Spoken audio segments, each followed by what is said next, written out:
Assalamualaikum warahmatullahi wabarakatuh. Perkenalkan, nama saya Farhan Nurjaman dari Program Studi Pendidikan Matematika Semester 5 STKIP Muhammadiyah Kuningan. Di sini saya akan menjawab dua soal pertanyaan dari UAS Micro Teaching.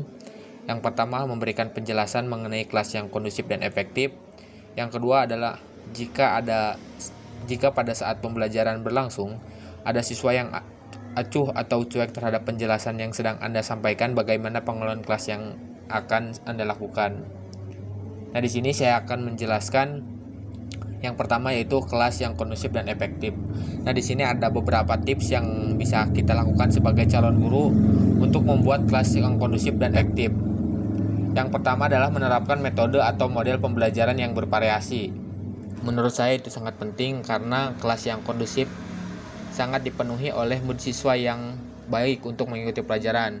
Nah, metode yang pembelajaran yang monoton itu bisa membuat siswa jenuh dan bosan. Maka dari itu, alangkah baiknya dalam mengajar kita mencoba beberapa model atau metode pembelajaran yang menyenangkan agar siswa lebih aktif dan terlibat dalam proses pembelajaran sehingga perasaan bosan mengikuti pembelajaran bisa diminimalisir. Kemudian yang kedua adalah menjadi guru yang tegas. Saya tekankan, maksud tegas di sini bukan berarti galak. Tapi jika guru yang tegas, maka itu akan disegani oleh siswa. Nah, biasanya suasana belajar yang tidak kondusif disebabkan oleh guru yang kurang tegas terhadap anak didiknya sehingga siswa kebanyakan bermain-main atau melakukan aktivitas lain sementara gurunya sibuk menjelaskan. Nah, langkah baiknya seorang guru memiliki ketegasan agar murid lebih menghargainya, seperti itu. Yang selanjutnya, yang ketiga adalah menyepakati aturan bersama. Nah, langkah ini bisa dicoba untuk mengatasi kelas yang tidak kondusif, yang bertujuan adalah agar siswa tidak melakukan sesuatu yang di luar batas wajar. Nah, untuk hukumannya, jika melanggar aturan yang telah disepakati bersama, kita dapat memberikan hukuman yang mendidik seperti membersihkan ruang kelas, hafalan perkalian, dan lain-lain, seperti itu. Selanjutnya adalah mendesain kelas agar nyaman. Nah, cara membuat kelas kondusif dan efektif adalah mendesain kelas agar nyaman. Kelas yang pengap, sempat berdebu, kotor, bau, dan sirkulasi udara yang kurang baik bisa menyebabkan pembelajaran menjadi kurang kondusif. Maka dari itu, diusahakan agar kelas bisa menjadi ruangan yang sejuk dengan desain yang indah agar siswa merasa betah berada di kelas.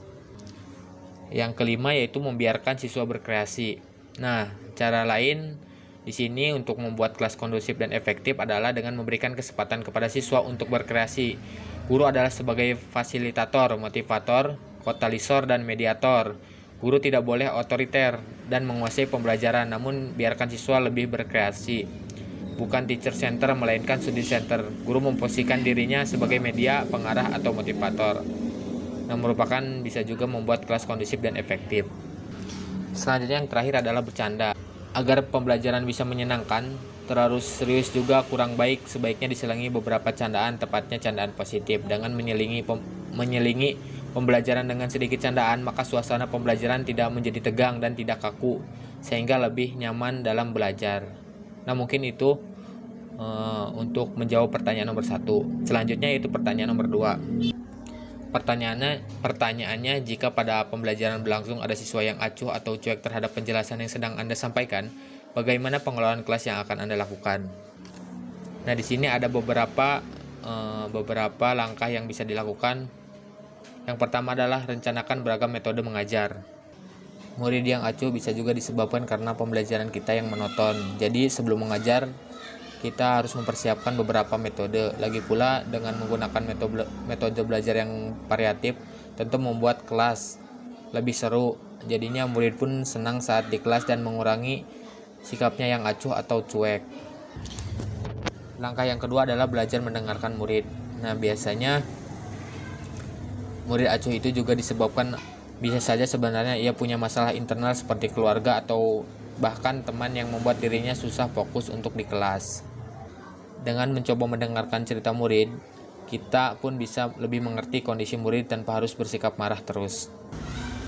Nah, jika sudah yang selanjutnya yaitu memberikan hukuman positif.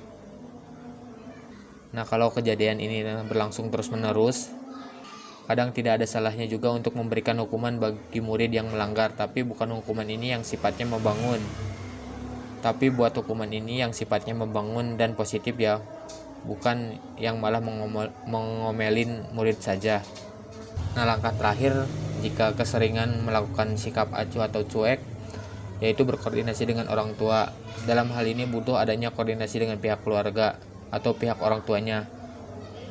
Rutinlah mengadakan pertemuan sehingga bisa mengetahui perkembangan yang terjadi pada siswa, mulai dari perilaku siswa di rumah, di lingkungan pertemanan, kebiasaan siswa dan sebagainya. Nah, mungkin itu yang bisa saya jawab di soal yang kedua dan juga soal yang pertama. Semoga bisa bermanfaat. Assalamualaikum warahmatullahi wabarakatuh.